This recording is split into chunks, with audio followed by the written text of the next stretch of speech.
Ready അല്ലേ രണ്ടുപേരും? Alan, you will get 1 minute and your time starts now. നമസ്കാരം.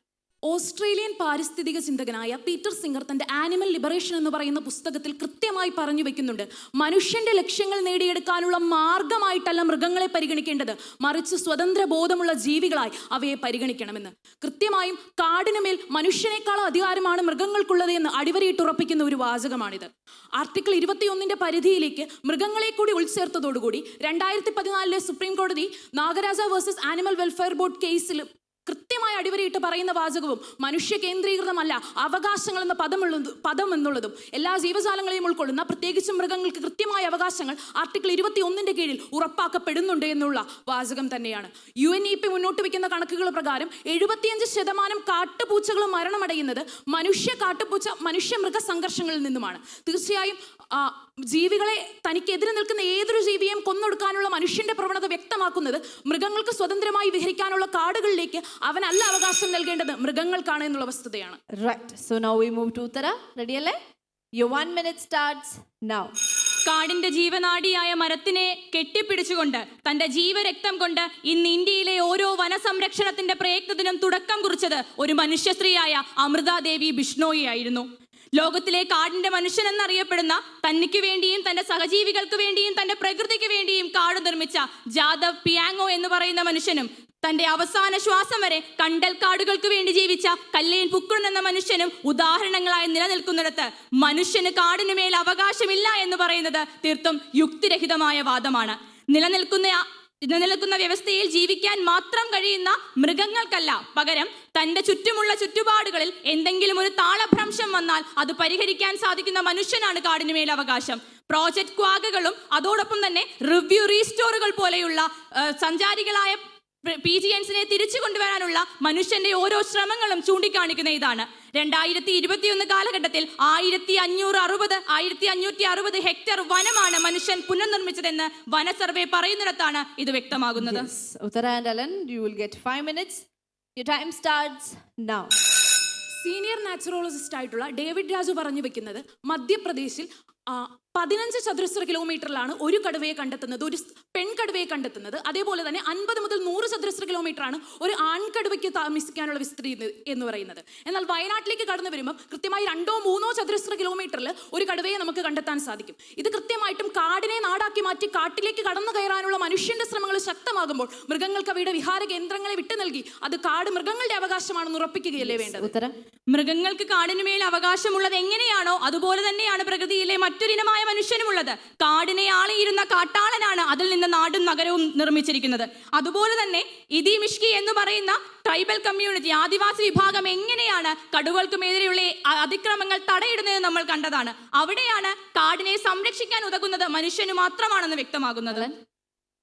കടുവകളെ എങ്ങനെയാണ് സംരക്ഷിച്ചത് എന്ന കണക്കുകൾ നിർത്തി എൻ്റെ സുഹൃത്തിനോട് പറയാൻ ആഗ്രഹിക്കുന്നത്, വനം വകുപ്പ് പുറത്തുവിടുന്ന കണക്കുകൾ പ്രകാരം കഴിഞ്ഞ 10 വർഷമായി 600ഓളം ആനകളാണ് ആനത്താരയിൽ നിന്നുള്ള വൈദ്യുതാഘാതമേറ്റ് മരണപ്പെടുന്നത്. കൃത്യമായിട്ടും ആനകളുടെ സഞ്ചാര പാത എന്ന് മനുഷ്യൻ പോലും നിർണയിച്ചു നൽകിയ സ്ഥലങ്ങളിലേക്ക് തന്നെ മനുഷ്യൻ ശക്തമായ കടന്നുകയറ്റങ്ങൾ നടത്തുന്ന സാഹചര്യത്തിൽ, വികസനത്തിന് വേണ്ടി എന്തും ചെയ്യാൻ മനുഷ്യൻ മടി കാണിക്കാത്ത സാഹചര്യത്തിൽ കാട് എന്ന് പറയുന്ന ഇടം മൃഗങ്ങൾക്കായി വിട്ടു നൽകുക അനിവാര്യതയാണ്. ഉത്തരം. മൃഗങ്ങൾക്കും കാടിനും അവകാശമുണ്ടെന്ന് ആദ്യമായി പറയുന്നത് ഇക്വഡോറിലെ മനുഷ്യൻ നിർമ്മിച്ച നിയമവ്യവസ്ഥയായിരുന്നു. അവിടെയാണ് എങ്ങനെയാണ് തന്റെ സഹജീവികളെ ചേർന്ന് നിർത്തുന്ന ഒന്നായി മനുഷ്യൻ മാറുന്നത്. അതുപോലെ തന്നെ കാടിനെ കേവലം ഉപഭോഗ വസ്തുവായി വേട്ടയാടാനുള്ള ഒരു ഇടമായി മാത്രമാണ് മൃഗങ്ങൾ കാണുന്നത്.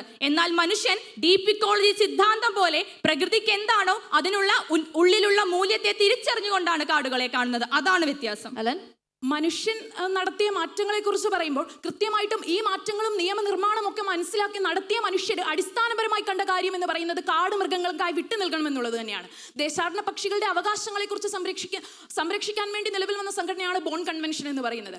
എന്നാൽ കളമശ്ശേരിയിൽ ഏറ്റവും കൂടുതൽ ദേശാടന പക്ഷികൾ താമസിക്കുന്ന കാട്ടുപ്രദേശത്തേക്ക് പുതിയ ഹൈക്കോർട്ട് കോംപ്ലക്സ് തന്നെ മാറ്റിപ്പണിതുകൊണ്ട് ഉയർത്തുന്ന വെല്ലുവിളി എന്ന് പറയുന്നത് കൃത്യമായും ദേശാടന പക്ഷികളുടെ വിഹാര കേന്ദ്രങ്ങളിലേക്ക് കടന്നുകൊണ്ട് ബോൺ കൺവെൻഷനെയും ഒപ്പം തന്നെ അവരുടെ അവകാശങ്ങളെയുമാണ് കാറ്റിൽ പറത്തുന്നത്. മനുഷ്യരൊരിക്കലും അതിക്രമിച്ച് കടക്കുകയല്ല എന്നാണ് പറയാൻ ആഗ്രഹിക്കുന്നത്. കാരണം ഐക്യരാഷ്ട്ര സംഘടനയുടെ കണക്കുകൾ പ്രകാരം 1.6 ദശലക്ഷം മനുഷ്യരും നേരിട്ട് ഇന്ധനത്തിന് വേണ്ടിയോ ജോലിക്ക് വേണ്ടിയോ ഭക്ഷണത്തിന് വേണ്ടിയോ കാടിനെ ആശ്രയിക്കുന്നുണ്ട്. അവരുടെ അടിസ്ഥാനപരമായ അവകാശമാണ് കാടും കാടിലെ വസ്തുക്കളും. അതുപോലെ തന്നെ ഇന്ത്യൻ വനനിയമം പറയുന്നത് വനത്തിൽ കാലാകാലങ്ങളായി ജീവിക്കുന്ന പരമ്പരാഗത വിഭാഗങ്ങൾക്ക് വനത്തിൽ അവകാശമുണ്ട് എന്ന് മാത്രമല്ല, അവരുടെ പരമ്പരാഗത ജ്ഞാനം വനങ്ങളെയും മരങ്ങളെയും സംരക്ഷിക്കാൻ അത്യന്താപേക്ഷിതമാണെന്നുമാണ്. നിർമ്മിത ബുദ്ധിയുടെ കാലഘട്ടത്തിൽ എത്തി നിൽക്കുന്ന മനുഷ്യന് കാടിനപ്പുറം ധാരാളം വിഭവങ്ങൾ ലഭ്യമാണെന്നുള്ളതും അതിനെ പ്രയോജനപ്പെടുത്തി അവന്റെ ആവശ്യങ്ങൾ നിറവേറ്റാമെന്നുള്ളതും എൻ്റെ സുഹൃത്തിനെ ഓർമ്മിപ്പിക്കുകയാണ്. അതോടൊപ്പം തന്നെ പറഞ്ഞു വെക്കാൻ ആഗ്രഹിക്കുന്ന കാര്യം, തീർച്ചയായും അമ്ലമഴയും ആഗോളതാപനവും കടന്നു വന്ന ഒരു കാലഘട്ടത്തിലും 2020 EIA 2020 പോലെയുള്ള ഒരു മാറ്റം ഉയർത്താൻ ഇവിടെ മനുഷ്യന് ധൈര്യം വന്നിട്ടുണ്ടെങ്കിൽ അത് വ്യക്തമാക്കുന്നത് അവൻ അവകാശത്തെ അധിനിവേശമായി കണ്ടുകൊണ്ട് മൃഗങ്ങളുടെ വിഹാര കേന്ദ്രങ്ങളിലേക്ക് കടക്കുകയാണ്. നിർമ്മിത ബുദ്ധി പ്രാപ്യമാകുന്ന ഒരു വരേണ്യ വർഗത്തിനെ പറ്റിയല്ല ഞാൻ പറയുന്നത്. ബൊമ്മനെയും ബേലിയെയും പോലെ കാട് പുറന്തള്ളുന്ന മൃതപ്രായരായ ആനകളെ സംരക്ഷിക്കുന്ന ഒരു കൂട്ടം മനുഷ്യരുണ്ട്. ഇവിടെ എൻവിറോൺമെന്റൽ ഇമ്പാക്ട് അസസ്മെന്റ് വരുമ്പോൾ അതിനെതിരെ ശബ്ദമുയർത്താൻ സാധിക്കുന്ന വന്ദന ശിവമാരെ പോലെയുള്ള മനുഷ്യരെ കൂടി കണക്കിലെടുത്തുകൊണ്ടാണ് കാടിനുമേൽ കാടിനെ സംരക്ഷിക്കണമെങ്കിൽ അത് മനുഷ്യന് മാത്രമേ സാധിക്കുകയുള്ളൂ എന്ന് പറയുന്നത്. കാടിനെ സംരക്ഷിക്കുന്ന മനുഷ്യന്റെ ഉദാഹരണങ്ങളിലേക്ക് കടക്കുമ്പോൾ ഒരുപക്ഷെ ആമസോൺ കാട് കത്തി നശിച്ച സമയത്ത് നിശബ്ദനായിരുന്ന ബ്രസീലിയൻ അധികാരിയെ നമുക്ക് കാണാൻ സാധിക്കും. 17 മില്യൺ മൃഗങ്ങൾ ആ കാട്ടിനുള്ളിൽ കത്തി നശിച്ചപ്പോഴും വികസനത്തിന് വേണ്ടി നിശബ്ദനായിരുന്ന ആ മനുഷ്യനെ താഴെ ഇറക്കിയ മനുഷ്യരെന്ന് പറയുന്നത്, അടുത്ത ഇലക്ഷനിൽ അദ്ദേഹത്തെ താഴെ ഇറക്കിയതിന് പിന്നിലുള്ള കാരണം എന്ന് പറയുന്നത് കാട് മനുഷ്യരുടെ അല്ല മൃഗങ്ങളുടെ വിഹാര കേന്ദ്രമാണെന്നുള്ള വലിയ തിരിച്ചറിവായിരുന്നു. കാട് മനുഷ്യന്റെ അടിസ്ഥാനപരമായ അവകാശമാണെന്നും കാടില്ലെങ്കിൽ മനുഷ്യനില്ല എന്നുള്ള തിരിച്ചറിവ് കൊണ്ട് മാത്രമാണ് ഒരു കൂട്ടം ജനങ്ങൾക്ക് ജയിൽ ബോൾസനാരോയെ മാറ്റി ലുല ഡ സിൽവയെ കൊണ്ടുവരാൻ സാധിച്ചത് എന്ന ഇടത്ത് നിന്നാണ് കാടിന് മനുഷ്യന്റെ തിരിച്ചറിവും ബോധവുമാണ് വേണ്ടത്. അവിടെയാണ് മാവോരി എന്ന് പറയുന്ന ന്യൂസിലൻഡിലെ ആദിവാസി വിഭാഗം എങ്ങനെയാണ് കൈത്തിയോ കിത്താങ്ക എന്ന് പറയുന്ന തങ്ങളുടെ ഏറ്റവും പാരമ്പര്യമായിട്ടുള്ള രീതിയിലൂടെ കാടിനെ സംരക്ഷിച്ചു പോരുന്നു എന്നുള്ള ഒരു ഉദാഹരണം മുന്നോട്ട് വെക്കാൻ കഴിയുന്നു. ഇത്തരം മനുഷ്യരെ കുറിച്ച് സംസാരിക്കുന്ന സമയത്ത് വൈക്കോൽ വിപ്ലവത്തിന്റെ ഉപജ്ഞാതാവായ മനുഷ്യൻ ചെയ്യുന്നത് മണ്ണിലെ സൂക്ഷ്മ ജീവികൾ പോലും തീർച്ചയായിട്ടും മനുഷ്യന്റെ മേൽ നിന്ന് ചെറിയൊരു ഉപദ്രവം പോലും ഏൽക്കരുത് എന്നുള്ള തിരിച്ചറിവ് ആ മനുഷ്യന് നൽകുന്നത്.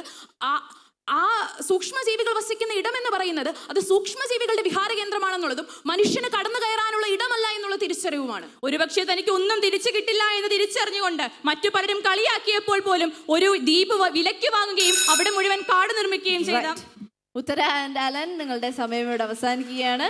ഇനി ജഡ്ജസ് ക്വസ്റ്റ്യൻ ടൈം ആണ്.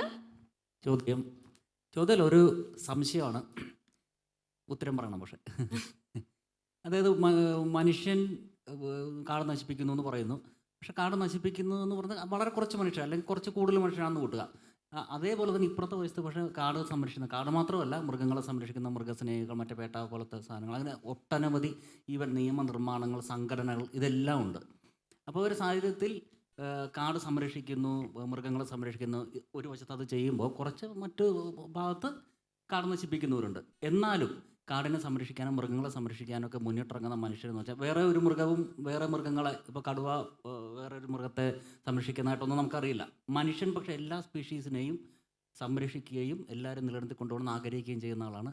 അപ്പോൾ അങ്ങനെയുള്ള മനുഷ്യൻ, അങ്ങനെ സംരക്ഷിക്കാൻ മുൻകൈ എടുക്കുന്ന മനുഷ്യന് കുറച്ച് റൈറ്റ് കൂടുതൽ കൊടുക്കേണ്ടതല്ലേ എന്നാണ് എൻ്റെ സംശയം. യെസ് അലൻ, ചോദ്യം ക്ലിയർ അല്ലേ?